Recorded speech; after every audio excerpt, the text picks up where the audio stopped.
She was a queen. Twice. The most powerful woman in medieval Europe. But history didn't remember her as a hero. It remembered her as a scandal. They called her dangerous. They whispered about her affairs, accused her of rebellion, even betrayal against her own husband, the King of France. But here's the truth no one talks about. This wasn't just a woman chasing power.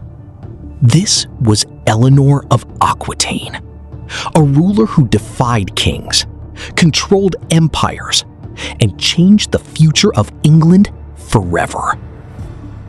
So was she a sinner, or simply a woman the world couldn't control?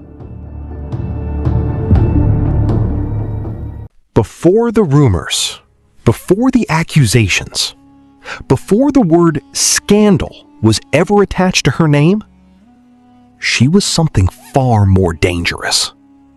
She was powerful. Eleanor of Aquitaine was not born into weakness. She was born into one of the richest and most influential regions in all of Europe, Aquitaine. This wasn't just land. It was wealth, culture, influence. And at the age of just 15, she inherited all of it. Imagine that. A teenage girl suddenly becoming one of the most eligible and powerful figures in the entire continent. Kings noticed. Nobles watched. And enemies waited. Because controlling Eleanor meant controlling Aquitaine. And in the medieval world, that meant power. Within months, she was married to Louis VII of France. A political marriage, not built on love, but on strategy. And just like that, Eleanor became Queen of France. But there was a problem. Louis was not like her. He was quiet, religious, reserved. He believed in obedience, in order, in tradition. Eleanor believed in none of that. She was bold, educated, free-thinking. She grew up surrounded by poets, music, and ideas. She wasn't meant to sit silently behind a throne. The cracks in the royal marriage were no longer hidden. They were visible, loud, dangerous. What once looked like a powerful alliance between Eleanor of Aquitaine and Louis VII of France was now falling apart in front of all of Europe.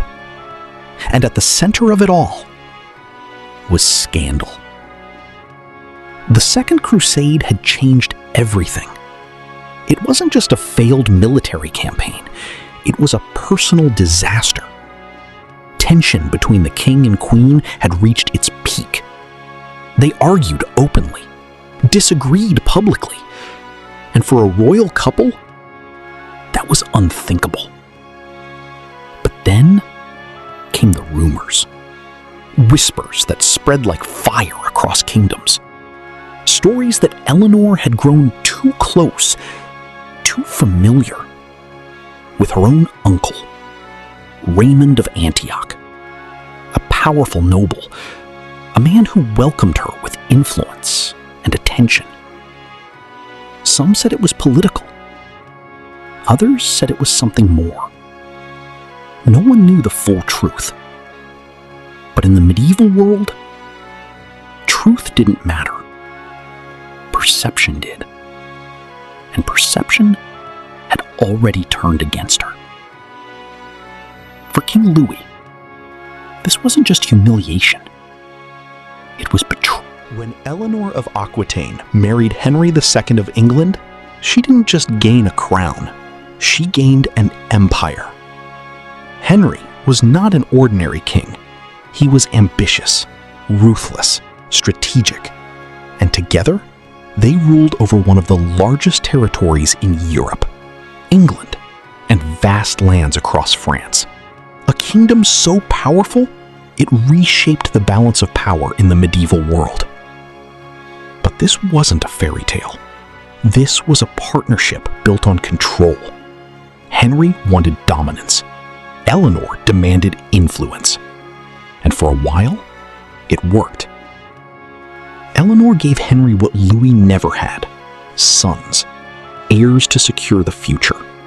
Among them were names that would echo through history: Richard I of England, the warrior king, and John of England, the controversial ruler. Through her children, Eleanor's bloodline would shape the future of England. But power doesn't stay balanced for long, and slowly, Henry began to change. He tightened control, made decisions alone, treated Eleanor less like a partner and more like a possession.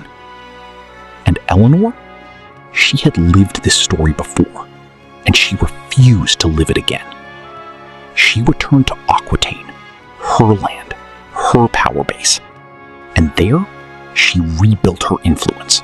Quietly, strategically, she gathered support, strengthened alliances, watched, waited, until the moment came: a rebellion. Not just any rebellion, a royal rebellion, led by her own sons, backed by Eleanor herself. It was a move. History tried to define her as rebellious, as dangerous, as scandalous. But history often fears what it cannot control. And Eleanor of Aquitaine was never meant to be controlled. By the time she became Queen of England, married to Henry II of England, her power had reached its peak. She was no longer just a queen by title. She was a force, a political mind, a woman who understood influence better than most kings. Together, they ruled over vast lands, stretching across England and France. An empire. But power comes with a price. Her marriage to Henry was not built on peace. It was built on tension, control, conflict. Henry wanted obedience. Eleanor demanded respect. And once again, the same pattern returned. She refused to be silent. She refused to stand in the shadows. And this time, she went even further. She supported a rebellion, not against a stranger, not against an enemy, but against her own husband.